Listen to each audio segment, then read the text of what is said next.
स्वागत है आपके। एक बार ताली बजा दीजिए विशाल भाई के लिए।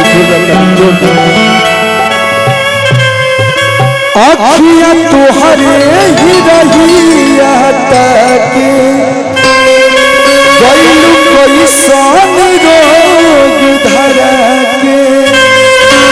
मुखिया जी ई मिलन वाला मन तड़पे छान छान दिल हमार लागे कहीं ना। हम सैड सॉन्ग बड़ी कम गाइना का है जो ना उम्र में लड़का पढ़े से लिखे से उम्र में माइक मिल गई कुछ ना गावे वाला तबो वो लोग इतना प्यार देके गाड़ी बंगला सब दे देने तो हमेशा हम खुश रहना। लेकिन आप लोग के डिमांड पे कभी कभी गाइना और आप लोग इतना प्यार देते हैं लोग।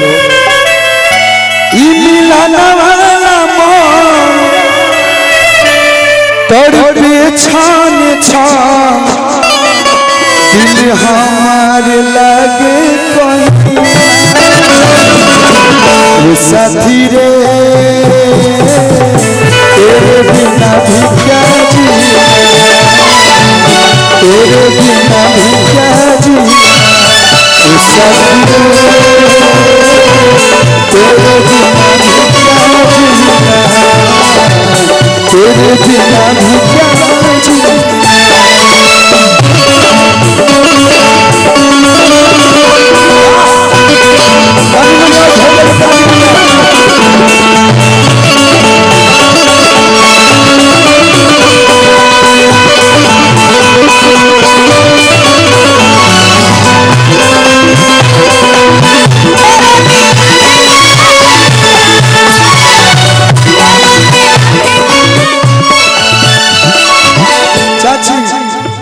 एक लाइन हम बोलना चाहते हैं लेकिन रउआ सामने तो कतनो हमनी के बढ़िया गायब सब लेकिन लागे कि हम गलते गाते इतना रुआ सीनियर कलाकार बने बैठ के हमके सुनत तनी सौभाग्य के बात बा। लेकिन जौने हमने क्या वाला तनी मनी रुआ सामने प्रस्तुत बा कि कदम कदम पर बहारों ने साथ छोड़ा, कदम कदम पर बहारों ने साथ छोड़ा, जरूरत पड़ी तो यारों ने साथ छोड़ा। सितारे बोले हम देंगे साथ तुम्हारा, सितारे बोले हम देंगे साथ तुम्हारा, मगर अफसोस सुबह हुई तो सितारों ने भी साथ छोड़ा। जिंदगी लागे जन्नत जैसन रहलू जब पास हो,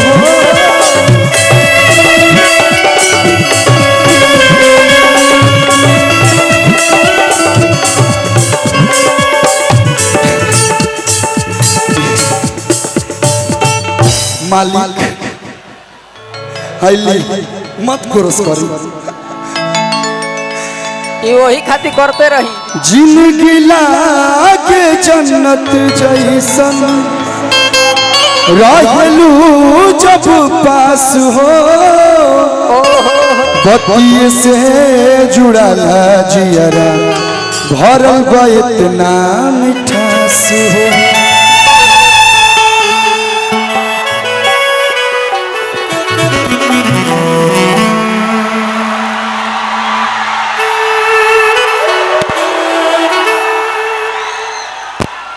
कतना लोग बरा एकदम मतलब लागत गर्दा गर्दा हो गया।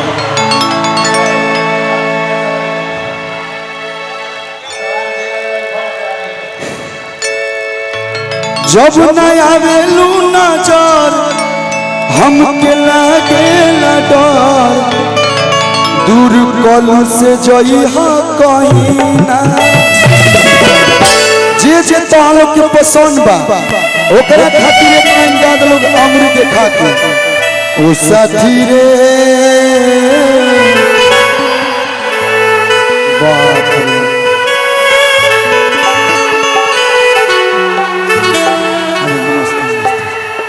अरे बस बस अरे बाप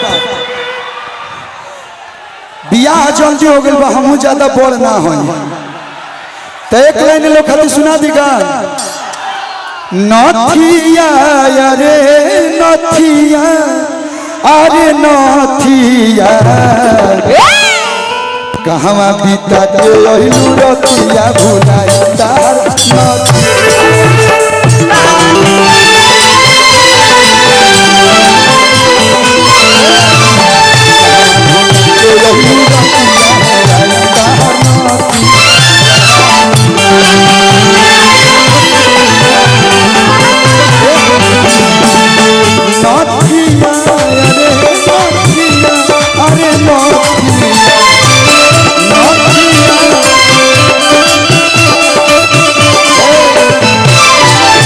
भाई हमारे वही गाना सुने ला जब आईने तब, लेकिन हमसे भी अच्छा तुम गाते हो भाई। माइकवा दे हम माइकवा एक लाइन एक लाइन एक लाइन एक लाइन। आप जो भी गाना गाए ना ना सुपरस्टार कुछ भी कहेंगे तो अच्छा है, लेकिन मेरे नजर में आप जो एक गीत गाए वो मैं मरते दम तक नहीं भूल सकता।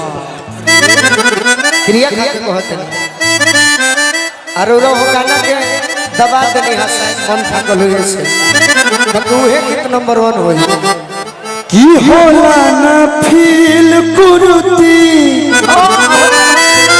कोइला ना ढील न जाऊ आ कहियो ना नसल बिछाना।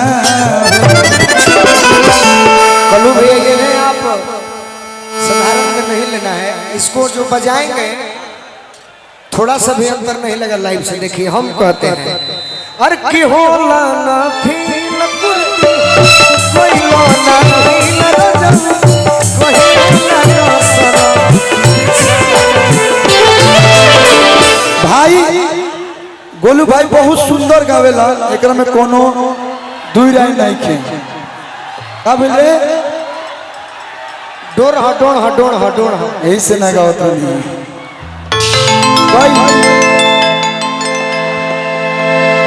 लाइन बा हाला ना बिल्कुल साफ निकल जाए, छोटा कोई दिक्कत नहीं। हाँ जी बहुत निकल जाइए आराम से, हाला ना लाइन बा लाइन बता एक बार अब देखिए लाइन आ रहा है उसमें। भैया देखल लाइन केकर लाइन है अरे तो होला ना फील